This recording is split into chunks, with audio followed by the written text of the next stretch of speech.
Welcome back, everybody, to another episode of Clash of Clans with Logeeny Games.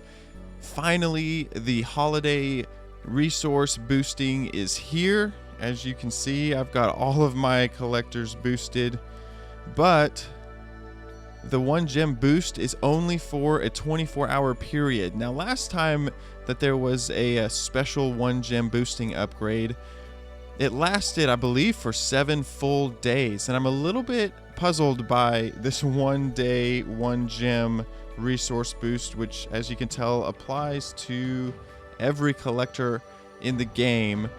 But this just puzzles me. I think right now we're all feeling the difficulty of the dry economy inside of Clash of Clans. And really what we need are some bases that are going to jump onto the holiday gem boost and walk away. Over the course of the 7 days, it would be great to see some bases that had boosted collectors really feeding farming and feeding into the economy in some of those inactive bases. And that's not going to be the case, because if anybody boosts their collectors and then walks away, well, that boost is going to expire very quickly in just a 24-hour period. So we're going to see less and less of those full collectors feeding the economy. And right now we really need the economy to be fed. So I'm a little bit puzzled as to why Supercell would limit the boosted collectors in that way. But anyway, let's move on along. Here we are staying in Crystal 2. I've had to struggle a little bit to stay in Crystal 2. As you could tell, my defenses have been tough. I've been having a little bit more of those 50% losses. Of course, you can see right there that go wipe just entirely decimated my base. But I can't even show you that replay if I wanted to. So it's not been terrible trophy losses, but still not those 20 trophy gains. Look at that gain that we had that has been keeping us in Crystal 2 for quite some time. Also, farming has been a little difficult. There's been some times when I had been taking some big losses. See that 30 trophy loss? Attempting to smash and grab some loot. That was not okay. So I actually have adjusted my army composition just a little bit, and I've been keeping my trophies much more consistently. Still not quite seeing the amount of loot that I'd like to see. And again, in the course of an hour of boosted raiding, this one right here at the bottom, this Archie Fizz, was the first base I raided and took that huge loss on. And there's quite a bit of time in between. Just not a whole lot of super readily available bases. So let's take a look at some of these though, because I want to show you guys my new army composition. I feel like it's been working out really well. Let's take a look at this one. You can tell I'm bringing significantly more wall breakers than usual. I don't normally pack 12 whole wall breakers, but I've been finding it really important to get into the core of the base, especially if I'm trying to take any dark elixir or get that town hall to solidify my trophy safety.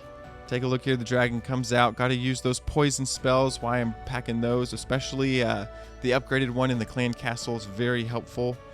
And I just start to kind of drop down these wall breakers to open up these different compartments, really trying to get myself down to the town hall. And notice I'm holding onto my goblins until I can get the core of the base open.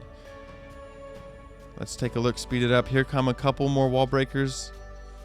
Yep, getting that inner enclosures open. Still trying to get to that town hall though, so I'm gonna throw some more wall breakers down, and here they come. Immediately I'm gonna throw down a heal spell. An unfortunate spring trap there, but no worries, we brought it plenty to get us into the middle. These heal spells are crucial because these goblins just become a puff of smoke in just a moment for many of these bases. It's very important to bring those 2 heal spells to keep your goblins alive long enough to get to the core and to take out that town hall. Not that great of a loot situation, but our trophies are safe. Let's take a look at another one. Here is a base where our trophies actually were, I kind of justified the loss because this was one of the best collector offers that I have seen since I got to Crystal 2. So here we go. These collectors quite full. You can see good amount of loot sitting in these collectors. I'm just going to rush us right through this one. I'm dropping the goblins this time along the outside just because I really want to get the loot inside of these collectors. They're pretty well protected by those outlying defenses, but look at me. Now I'm desperately trying to find a trophy somewhere. I'm going to go ahead and drop my clan castle troops, at least trying to give the guy a shield just out of generosity.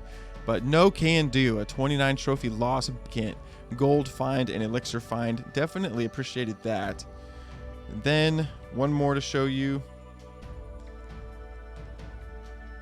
Maxed out walls, but a pretty good path to the core if I can get it open. Now I could be using earthquake spells to get through some of these walls, but just the cost of bringing 4 earthquake spells didn't seem like something I wanted to really commit to. Let's go ahead and ×2 to get us through here. Oh, wall breakers going around the side, not really getting me to the core, so I don't like that. Here they go, trying to get me into the core before I drop those goblins. Trying to get the king in there to take out some of those defenses. And here comes some more wall breakers again, going to the side. But that's why we're bringing 12. Finally, we know we've got to the core and we're dropping those goblins and rushing that town hall as quick as we can. Of course, we've got plenty to get in there and get that dark elixir. Goblins just doing a great job on the town hall and those core structures, just so helpful. I'm so glad that town halls can now be targeted by goblins.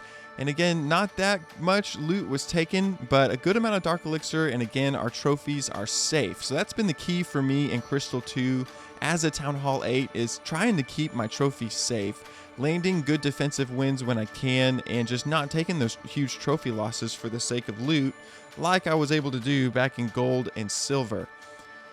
So I hope that was helpful. Let me show you guys kind of what exactly my army composition is looking like. This is what I'm cooking.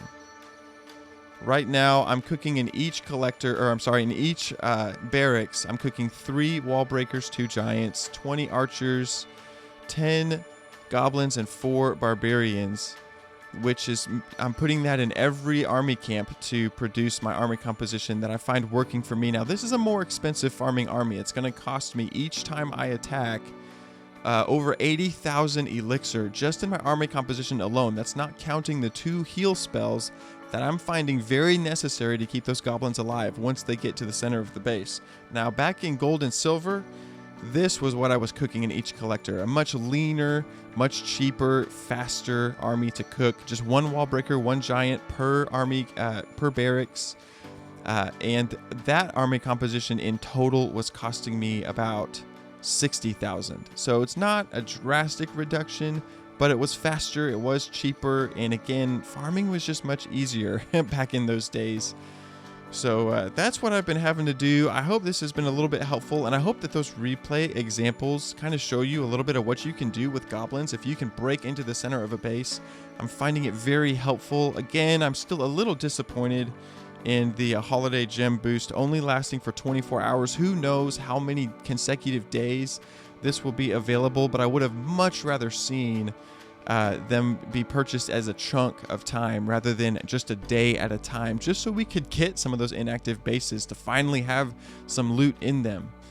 So let me know what you guys are thinking, how farming is going for you guys. I have to say, my favorite feature of the update is definitely being able to attack through a shield. That has been so helpful, to be able to browse bases without taking out my shield, and then to be able to attack through the shield and attack several times has been so helpful. As I'm taking these trophy losses, they're giving me some substantial shield time, and I'm finding it so helpful to be able to catch back up through the shield and not putting my base in jeopardy every time, especially up here in Crystal League as a Town Hall 8. Very helpful. So I hope you guys enjoyed, and let me know what you guys are finding this holiday season. I probably won't get back to another video until after Christmas, but I'll talk to you guys then. Have a Merry Christmas.